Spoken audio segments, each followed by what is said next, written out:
How should you trade the pound? Brexit is not yet done. A lot of drama is happening almost every day. Namaskar and a very good evening. I'm your host and guide Anindya Banerjee. It's a special webcast where I'll be laying out a very simple ways in which you can trade the pound against the rupee. First, this slide is very important because it talks about how the three currency pairs are interconnected: GBP dollar, dollar rupee, and GBP INR, and what it means for each of these currency pairs.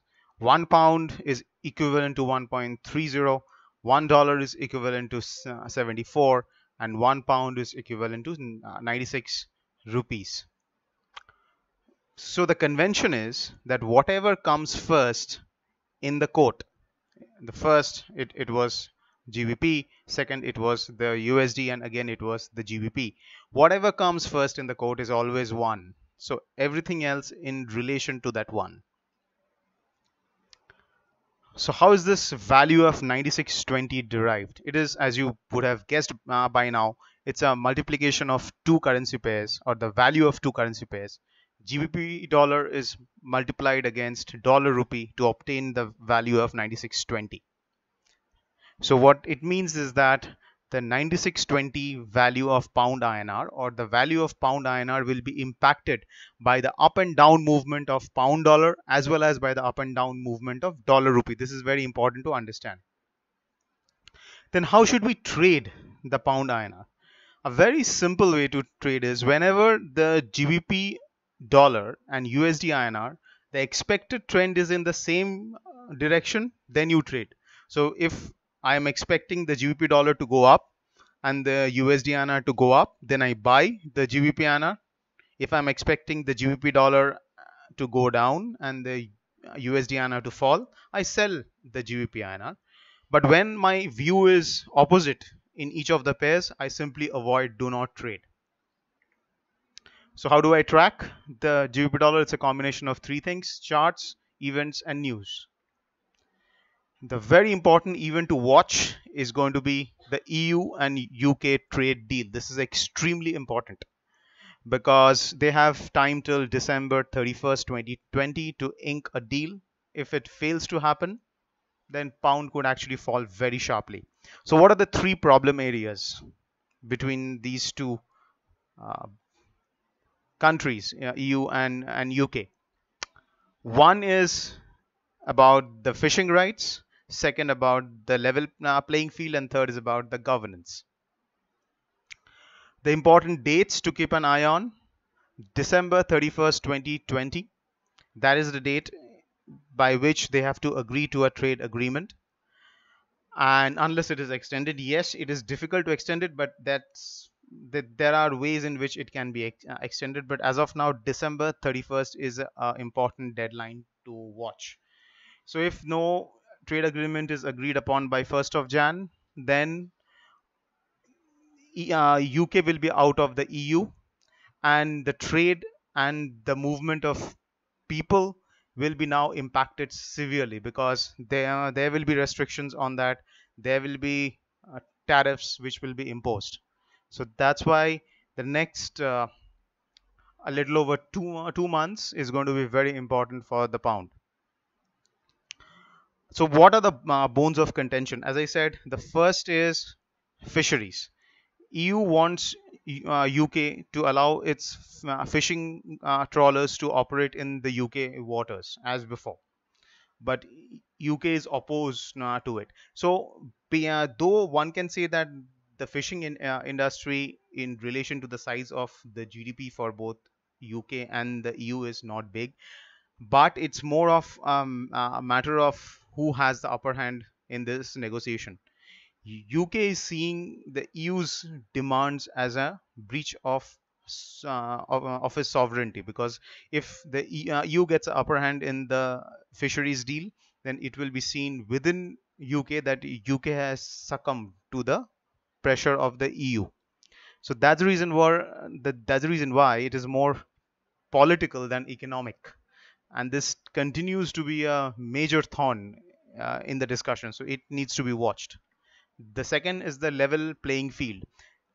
European Union has enacted stringent conditions on standards of labor, taxes, subsidies, and environment. Now, once UK steps out of EU, they are free to have their own laws, which means they can actually dilute them and reduce the cost of doing business for UK companies. And then those UK companies can go and compete in the EU market because of the trade deal. So EU is saying that UK has to actually have a level playing field and have exactly the similar condition, the stringent condition which EU has. But UK is not agreeing to that. Third,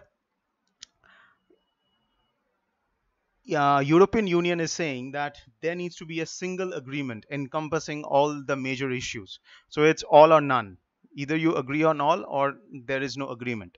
And once there is a dispute, that will be resolved in European Court of Justice, which UK is completely opposed.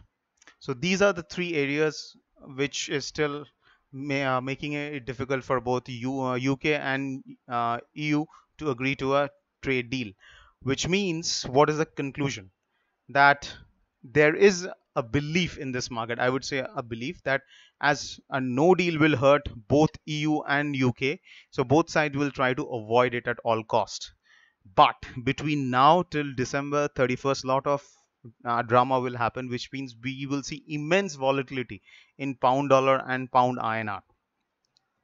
So one should be careful trading these markets. I'll be issuing a lot more calls as and when the opportunities present themselves. But if you are doing the trade on your own, use charts, keep an eye on the news flow, stick to the stop losses. If there is a momentum, you can play with the momentum, identify the support and the resistance to play that. This is a chart of GBP dollar. The trend is up, the momentum is strong, so buy on dips is the trade, but my stop loss will be 1.2860 and the big stop loss on long is 1.2660. Below 1.2660 you should be out of the longs, because then the trend changes from up to down. The major events for the month of November, we have the Bank of England and the regular reports which comes out about the economy, but the focus will always be the Brexit talks. You can track the news flow on a website called forexlive.com and also FX Street. There are other FX sites as well where you can get free live news flow. So keep an eye on the news flow on Brexit, and also keep an eye on the comments from the Bank of England committee members, the Central Bank of UK. Finally, how do I track the dollar rupee? It's again a combination of chart, equity markets, and the trend of the dollar overseas. This is the chart of dollar rupee. As you can see, it's in a range 74.10 to 73 on the spot level. If the dollar starts to trade above 74.15 and sustain, then we can say a breakout has happened, a bullish breakout. Then it can aim for 74.5 and even 75. Otherwise, a failure to sustain above 74.10, 15 means that it's again can fall all the way down to 73 and 73.20. Investing.com is a fantastic place to track what's happening with the global equity markets, like it is down today across the major markets. So on a day when there is a sell-off in equity markets, the dollar tends to rise against the rupee and vice versa. You can also track the major currencies which have an impact on the dollar rupee, and here is a list of that. And you can use again the investing.com to track that. The three important rules which you should adhere to while trading the GBP INR: that you should not trade more than 100 contracts, and for smaller clients stick to 10 to 20 contracts, because it's an extremely volatile pair. Option contracts are not liquid, So you always have a chance of incurring heavy losses. So with this, I am signing off and have a fantastic day ahead.